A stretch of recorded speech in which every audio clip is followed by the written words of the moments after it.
ক্যারিয়ারের এই পর্যায়ে এশীয় পারফরম্যান্সে মোটেও ভাটা পড়েনি লিওনেল মেসির। আর্জেন্টাইন সুপারস্টার এখনও আছেন সেরা ছন্দে। ইন্টার মায়ামির হয়ে আরও একটি স্বীকৃতি পেয়েছেন লিও। ২০২৪ সালে অসাধারণ পারফরম্যান্সের স্বীকৃতিস্বরূপ ইন্টার মায়ামিতে সেরা ফুটবলারের পুরস্কার পেয়েছেন লিও।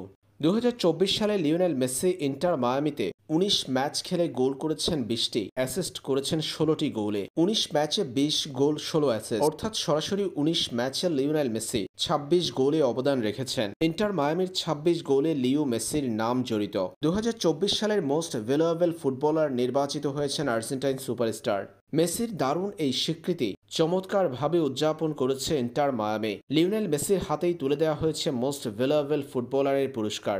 আর্জেন্টাইন সুপারস্টারের দারুণ এই স্বীকৃতির খবরটি ইন্টার মায়ামি নিজেদের অফিসিয়াল টুইটার অ্যাকাউন্ট থেকে টুইট করে জানিয়েছে, যেখানে পুরস্কার হাতে লিওনেল মেসির বেশ কয়েকটি ছবি আপলোড করেছে তারা।